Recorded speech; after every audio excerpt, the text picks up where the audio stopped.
Hello बच्चों, let's read the question. The question says the rise of liquid in a capillary tube depends on option A the material, option B the length, option C outer radius and option D inner radius. ठीक है बच्चों.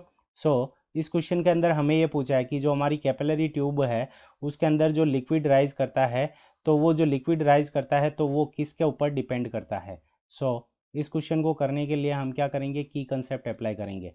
और की concept apply करने से पहले हम क्या करते हैं, डायग्राम देख लेते हैं. तो सपोज करो कि ये हमारी क्या है, कोई कैपिलरी ट्यूब है. ठीक है बच्चों. इसका जो नीचे वाला जो पार्ट है वो वाटर के अंदर डिप है और ऊपर वाला पार्ट क्या है, फ्री है. तो यहाँ पे क्या होगा कि इसके अंदर मान लेते हैं कि h हाइट तक हमारा क्या है, वाटर राइज कर रहा है. सो वाटर यहाँ पे जो कॉनकेव शेप का होगा. ठीक है बच्चों. सो सरफेस टेंशन के कारण तो ये जो हाइट है हमारी फ्री सरफेस से, वो मान लेते हैं कि ये h हाइट तक इसके अंदर क्या होगा कि लिक्विड राइज किया. सो ये हमारी हो गई h हाइट. अब इस क्वेश्चन के अंदर देखो, h हाइट तक लिक्विड राइज किया है तो ये जो h हाइट है लिक्विड की, ये किसके ऊपर डिपेंड करती है, तो इसका एक फॉर्मूला होता है. सो इसका फॉर्मूला क्या है, 2t cos theta, 2t cos theta divided by rho R G. ठीक है बच्चों. 2t cos theta divided by rho R G. अब t क्या है यहाँ पे, हमारा सरफेस टेंशन जो कि लिक्विड का होता है. तो यहाँ पे कोई ऑप्शन के अंदर लिक्विड का सरफेस टेंशन नहीं दे रखा, तो इसको हम कांस्टेंट मान लेंगे. थीटा यहाँ पे क्या है, हमारा एंगल ऑफ कांटेक्ट. ठीक है बच्चों. सो थीटा हमारा क्या हो गया, एंगल ऑफ कांटेक्ट. अब जो एंगल ऑफ कांटेक्ट होता है हमारा, वो क्या होता है कि डिफरेंट डिफरेंट मटेरियल्स के लिए ये डिफरेंट डिफरेंट होता है. ठीक है बच्चों. जैसे अगर हम ग्लास और मरकरी की बात करें, ठीक है बच्चों, ग्लास और एच जी मीन्स क्या हो गया, मरकरी. तो ग्लास और एच जी के लिए जो थीटा होता है, उस थीटा की वैल्यू हमारी क्या होती है, theta is equals to 0 degree होता है. ठीक है बच्चों. सो ये क्या हो गया, ग्लास और एच जी के लिए अलग हो गया.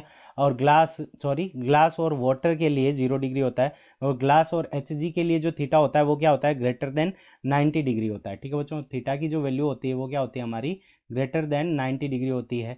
इसलिए क्या होता है कि जब हम मरकरी के अंदर कैपिलरी ट्यूब को जब नीचे डुबोते हैं तो यहाँ पे जो एच की जो वैल्यू आती है वो हमारी क्या आ जाती है, नेगेटिव आ जाती है. और इसी तरह से अगर हम ग्लास और वाटर के लिए अगर हम देखें, ठीक है बच्चों, glass and water, glass and water के लिए अगर हम देखें तो थीटा की वैल्यू हमारी कितनी होती है, 0 डिग्री होती है. ग्लास और वाटर के लिए थीटा इज इक्वल्स टू हमारा कितना होता है, 0 डिग्री होता है. तो ये क्या कर रहा है कि मटेरियल के ऊपर डिपेंड कर रहा है. तो यहाँ से हम क्या कर सकते हैं, कह सकते हैं कि जो हमारा जो हाइट है, जो जहाँ तक लिक्विड राइज किया है वो किसके ऊपर डिपेंड कर रहा है, तो मटेरियल के ऊपर डिपेंड कर रहा है कि हमने मटेरियल कैसा यूज़ किया है. ठीक है बच्चों. सो ऑप्शन ए मटेरियल हमारा करेक्ट आंसर हो जाएगा. अब देखो बात करते हैं ऑप्शन बी की, द लेंथ. अब लेंथ मान लो यहाँ पे ये जो टोटल लेंथ है इसकी, वो क्या है, एल है हमारी. ठीक है बच्चों. और इसके अंदर एच हाइट तक लिक्विड ने क्या किया है, राइज किया है. अब सपोज करो कि अगर जो हमारी मरकरी की यानी जो कैपिलरी ट्यूब है, इसकी लेंथ अगर एच से कम हो, ठीक है, यानी एच हाइट तक अगर इसके अंदर लिक्विड भरना है और एच की वैल्यू, इफ़ एच की वैल्यू हमारी एल से ज़्यादा हो, तो उस कंडीशन के अंदर क्या होगा कि हमारा जो लिक्विड होगा वो कहाँ तक भरेगा, यानी टॉप ऑफ द ट्यूब तक भरेगा. यानी कहाँ तक भरेगा, टॉप तक भरेगा. यानी एच हाइट तक पूरी तक नहीं जाएगा, केवल टॉप तक भरेगा. और यहाँ पे जो सरफेस होगा इसका वो क्या होता जाएगा, ये फ्लैट होता जाएगा. यानी रेडियस ऑफ कर्वेचर इसकी क्या होती जाएगी, बढ़ती जाएगी. ठीक है बच्चों. यहाँ पे देखो रेडियस ऑफ कर्वेचर इसकी कम है, यहाँ पे ये जो सरफेस बन रहा है वो फ्री सरफेस की रेडियस ऑफ कर्वेचर कम है.